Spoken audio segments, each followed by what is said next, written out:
From our Chicago studios, this is the Muslim News on Muslim Network TV. Assalamu alaikum, I'm SAMANA SIDDIQUI. Our top story tonight: Turkey has detained 33 individuals suspected of espionage for Israel.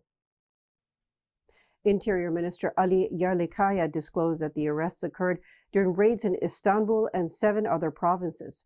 It remains unclear whether these suspects are Israeli nationals or locals cooperating with Mossad, Israel's intelligence agency.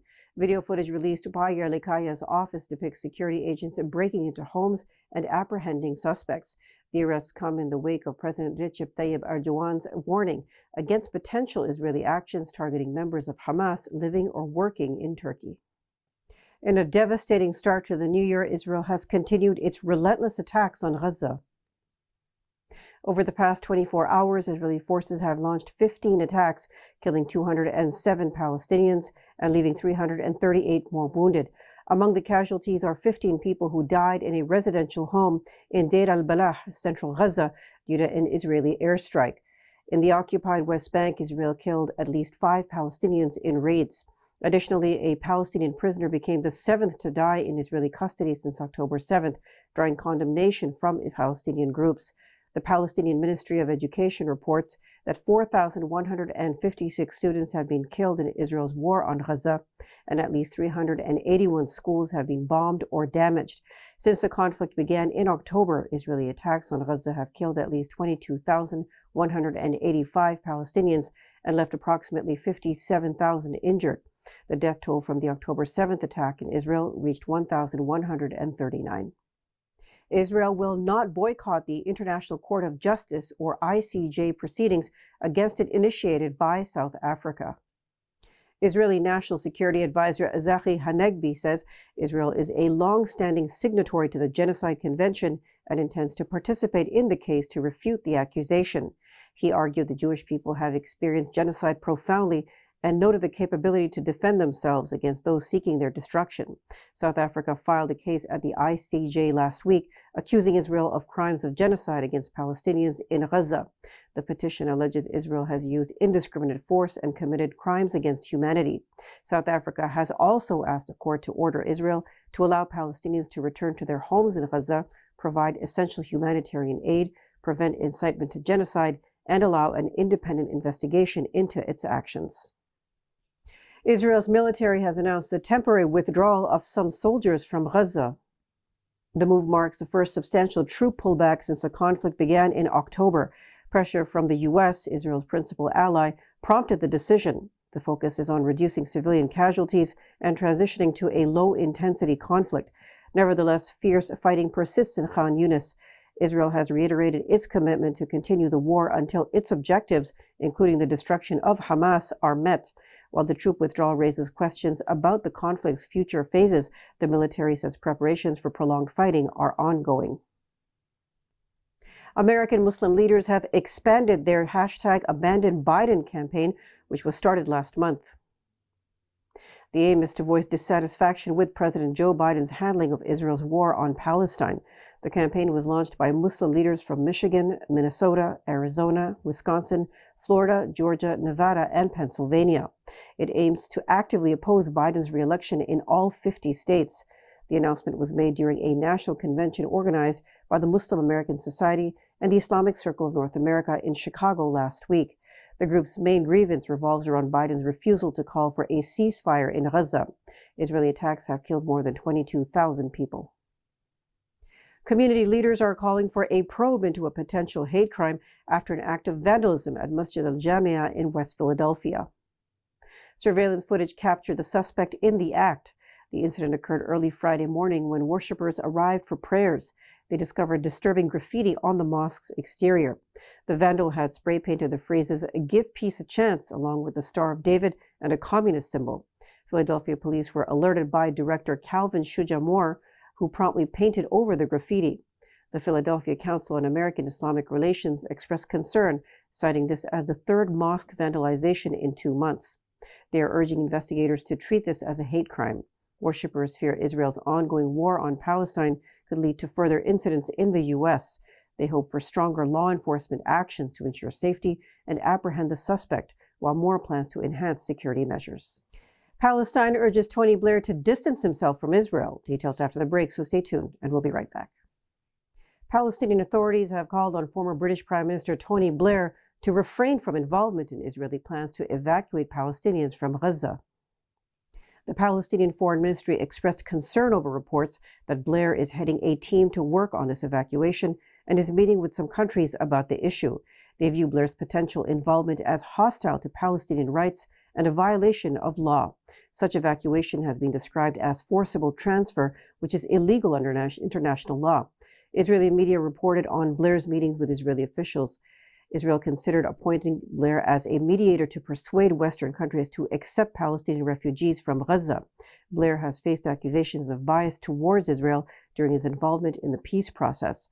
The Israeli government has not commented on the reports.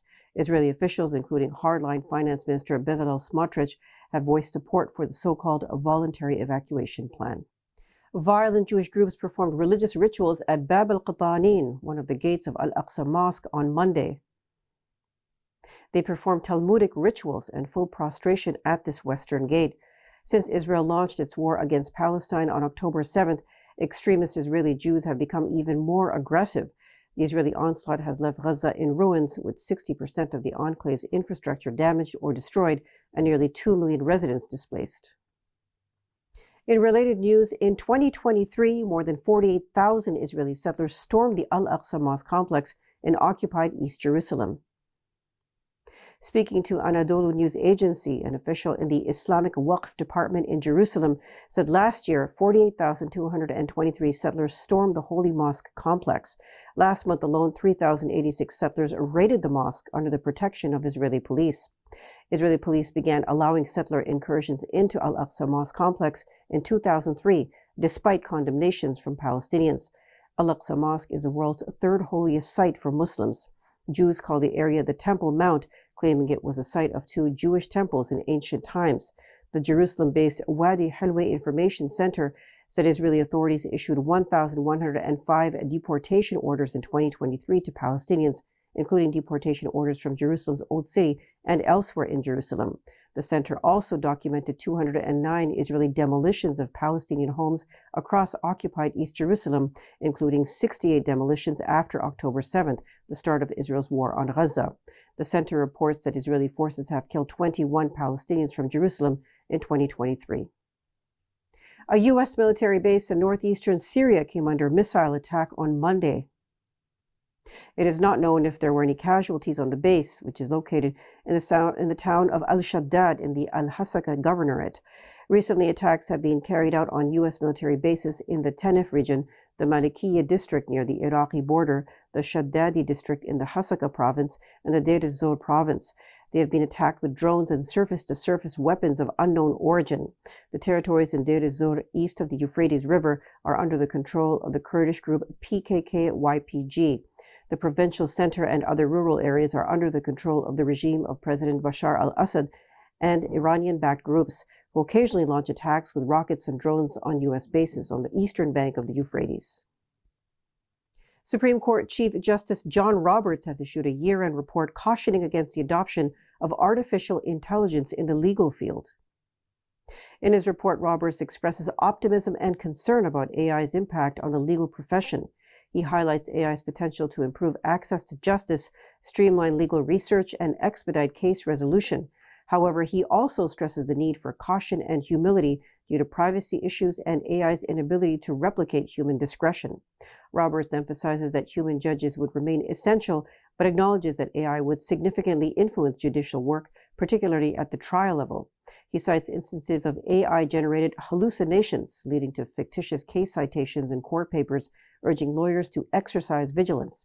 Recently, a federal appeals court in New Orleans proposed rules regulating the use of generative AI tools by lawyers. These would require certification of human review for AI-generated content in court filings.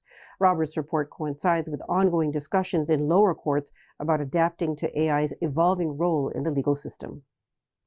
Pakistan has condemned India's decision to ban another Kashmiri political group and declare it unlawful. The Pakistani Foreign Ministry says Tehreek-e-Hurriyat Jammu and Kashmir is the second Kashmiri party banned under the Unlawful Activities Prevention Act in less than a week. The ministry says banning of political parties is part of India's relentless campaign to subjugate the Kashmiri people, suppress dissent, and consolidate its occupation. With the ban, the total number of outlawed Kashmiri political parties has increased to 6. On Sunday, Indian Interior Minister Amit Shah said Tehreek-e-Hurriyat Jammu and Kashmir is advocating separation of the region from India and claimed it wants to establish Islamic rule. Tehreek-e-Hurriyat Jammu and Kashmir, or the Movement for the Freedom of Jammu and Kashmir, was founded in 2004 by the late pro-freedom leader Sayyid Ali Gilani. Gilani died under house arrest in September 2021. Last week, New Delhi also banned a faction of the Muslim League Jammu Kashmir, led by incarcerated pro-freedom leader Musarat Alampart, on similar charges.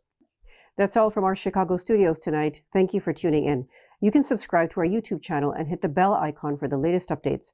For more content, keep watching Muslim Network TV or visit muslimnetwork.tv. Salam and good night.